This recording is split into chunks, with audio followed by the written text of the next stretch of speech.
Cosmeet toplantılarımızın, organizasyonlarımızın Afrika ayağındayız. Güney Afrika Johannesburg'dan sizlere merhaba demek istiyoruz.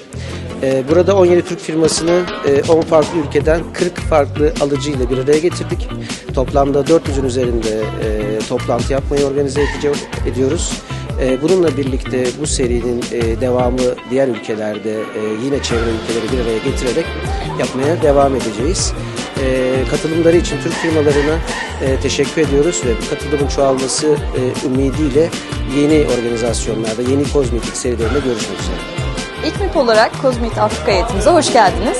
Bugün Johannesburg'daki 3. günümüz ve B2B görüşmelerimizin ilk günü. Biz burada 17 firmamızla birlikteyiz. Aralarında Kenya, Botswana, Mozambik, Mauritius'tan gelen yabancı alıcılarla birlikte oldukça başarılı görüşmeler gerçekleştiriyoruz. Siz de zaten yoğunluğu görebiliyorsunuzdur. Yarın B2B görüşmelerimize devam edeceğiz ve ülkemize geri döneceğiz. İlk MİP'in Cosmeet etkinliklerine sizlerin de katılımınızı bekleriz. Çok teşekkürler. It's been a great experience to join the Cosmeet. Thank you for the Turkish companies for coming here.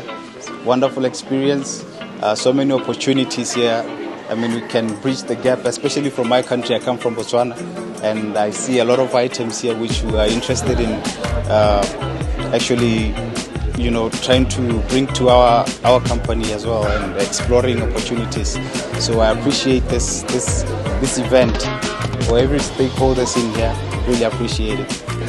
So the interactions has been really positive. I'm really impressed with the quality of product that I've been shown here. Lots of innovation, lots of new things that we haven't really explored in our market, which is awesome. Amazing enough.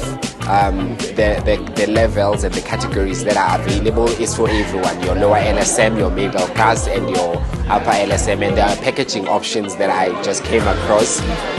I could not believe we've just been charged to such creativity, and I'm definitely looking forward to seeing what could come out of this.